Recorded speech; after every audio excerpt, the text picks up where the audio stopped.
Pilar é o que é? Pilar é aquilo que sustenta. Se tem três, precisa ter os três. Se tiver um só, não vai sustentar. Quais são esses três pilares? Primeiro pilar, o homem é filho de Deus perfeito, né? A essência do homem. O eu verdadeiro, a natureza divina, o Filho de Deus, o Espírito, vida e Espírito criado por Deus é perfeito. E essa vida e Espírito está dentro do ser humano. Todo ser humano tem essa perfeição interior. Esse é o princípio. E o que acontece nesse mundo é o mundo da manifestação da mente. Aquilo que a gente pensa que é matéria, na verdade, não existe. É manifestação da mente. Ela aparece e desaparece conforme o padrão do pensamento. O mal, no caso, é a criação da mente humana, do pensamento, desligado da mente de Deus. Faz aquilo por conta própria. É o fenômeno falso, cria coisas falsas. O mal é um estado aparente. Se mudar a nossa mente, ela muda de forma, desaparece. Por isso que não deve combater o mal. A essência do homem é perfeito. E o que acontece é a manifestação da mente. Se eu contemplar essa perfeição interior, a essência, o de sou do homem, vai manifestar esse aspecto originário, perfeito do homem, criado à sua imagem e semelhança, o Filho de Deus. Foi o que aconteceu com o menino briguento, mau estudante, né? Quando o pai e a mãe mudou a forma de vê-lo, viu como filho forte, saudável, ele mudou completamente. Por quê? O que é essa natureza divina? Tem que entender esse fundamento. É como a água está suja, mas a água em si continua sendo água. Tanto é que basta filtrar, basta purificar, basta limpar, que ela fica água clara, potável. A água, por mais que esteja suja, barrenta, como está aqui, a água continua sendo água.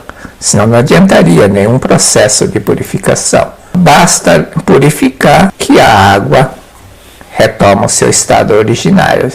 A sujeira desaparece, se torna potável. E é exatamente isso. A água que nós consumimos é coletada no rio, represa. Aqui em São Paulo, basta ir no Billing, ou aqui na represa de Guarapiranga, vai ver que é barrento, sujo, fedido. É essa água que nós tomamos.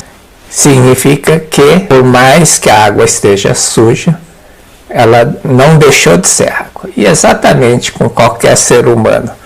Por mais que seu aspecto aparente ou aquilo que ele faz, como age, não seja perfeito, ele nunca vai deixar de ser perfeito. O que acontece nesse mundo à nossa volta é reflexo da mente. Se eu mudar a forma de pensar, ela muda automaticamente. E o processo é bem mais simples do que fazer tratamento de água, na verdade.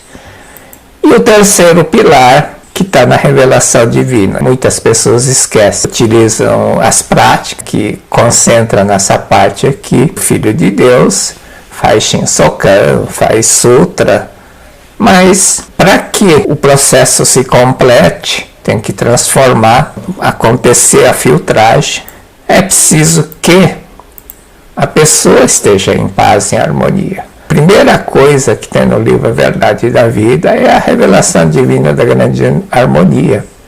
Ele, enfaticamente, diz é o primeiro e o mais importante ensinamento da Seiichi Noe.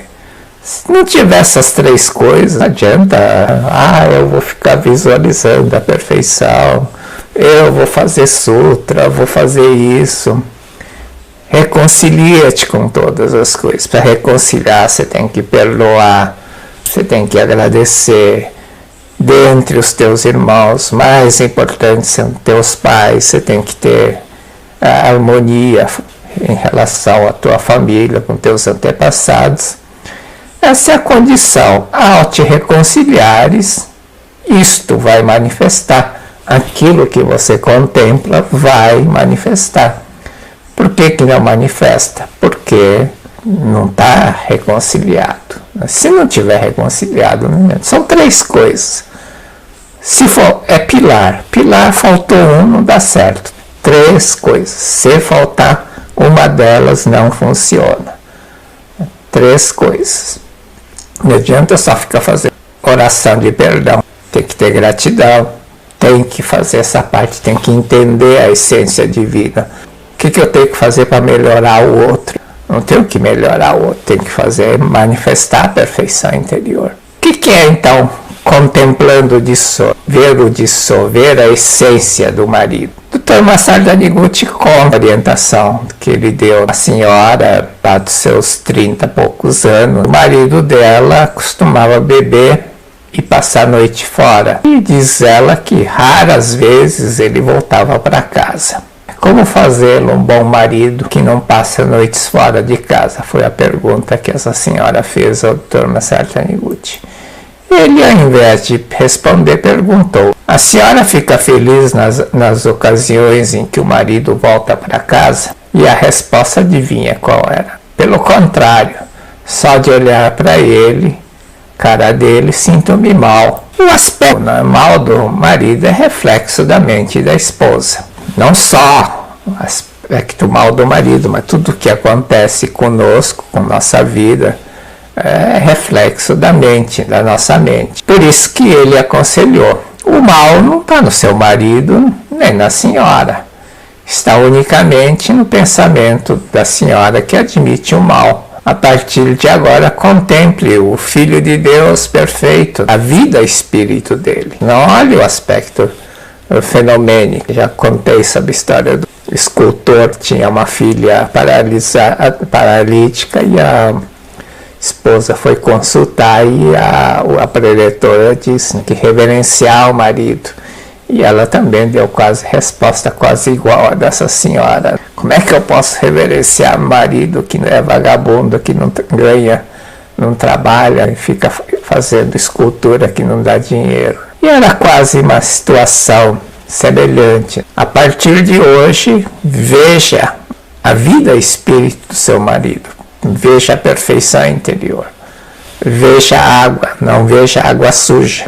Você tem que ver que a essência da água continua sendo água, por mais que se apresente suja, fedido, aparentemente nem parece mais água, mas a água está lá, continua sendo água.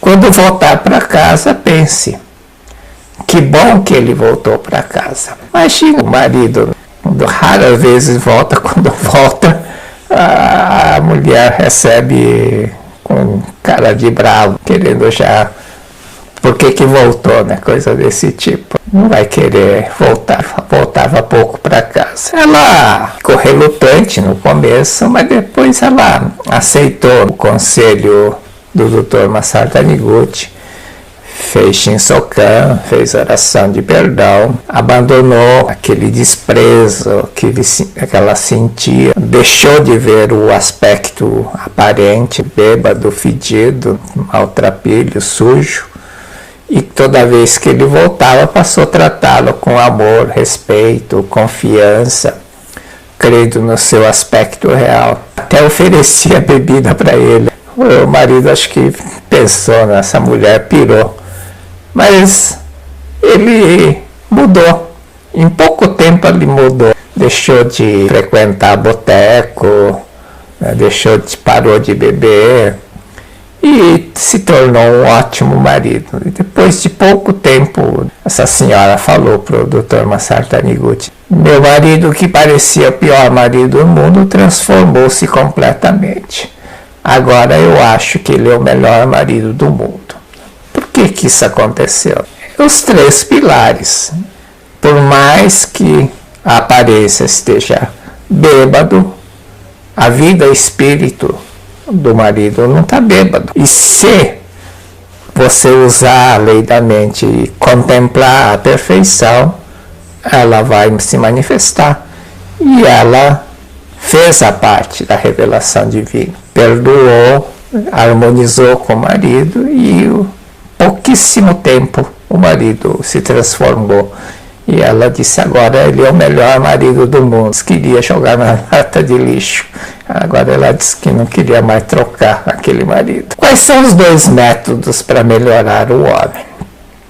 Tem o método convencional e tem o método da Seichonoye.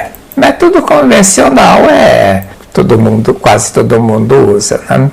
Aqueles que não são da Seichonoye vê o mal, considerando que aquilo lá é verdadeiro, tenta corrigir o outro, dá conselho, faz isso, faz assim, faz assado, não faz isso, tenta mudar o homem por fora, através de mudança de atitude. A atitude é uma coisa que é interna, não adianta querer dizer, você tem que mudar de atitude, tem que tocar em alguma coisa interior, e isso vai mudar a atitude da pessoa. É aquilo que nós falamos sobre o vídeo do beber e fumar. A pessoa tem consciência que a bebida e o fumo não fazem bem. Ele não muda. Para mudar tem que ser tocado por dentro. Então tem o caso do Sr. Beppu. O Sr. Beppu era um homem dos seus quase 40, 50 anos de idade. E ele era um estouradão, mal-humorado, agressivo, mas era uma pessoa de muita moral, tinha consciência. Então, para tentar se corrigir, ele se esforçava. Ele tinha um quarto só sobre livros, sobre moral, tudo quanto é coisa que ele olhava, propaganda, via, falava, ele comprava, tentando melhorar a si. Esse realmente esforçava para melhorar a si próprio. E ele até pela leitura dos livros, ele tinha entendido por que ele tinha essa raiva, essa agressividade. É que quando ele era criança, menino, acho que era no primário, ele teve um desentendimento com a professora e a professora deu nota 0. No Japão, levar nota 0 é uma coisa gravíssima.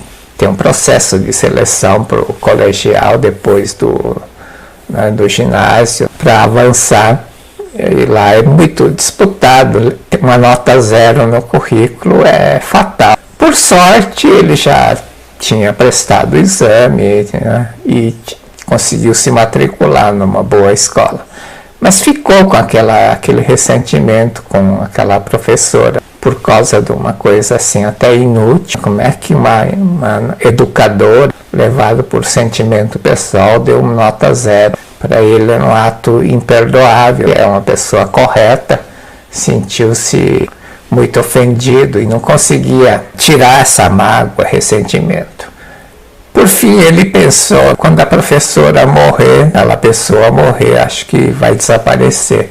A professora realmente veio a falecer, mas nem por isso a raiva que ele sentia não desapareceu. E foi nessa época que ele leu A Verdade da Vida.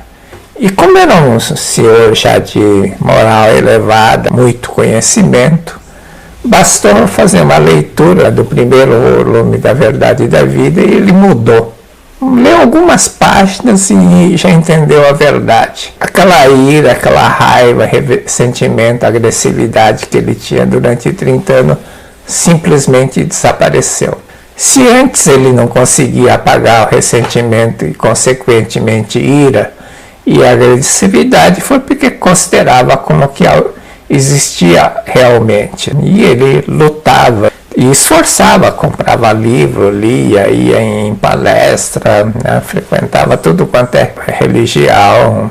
Quando compreendeu pela leitura da Verdade da Vida que males não existem, esses desapareceram naturalmente pelo fato que compreendiu que só existe a mente de Deus, ou seja, a perfeição, que ele era um ser perfeito. Ser perfeito colocou luz na sua mente. Quando você coloca luz, a sombra desaparece. E foi isso que ocorreu, na mudança por dentro. Aconteceu o renascimento.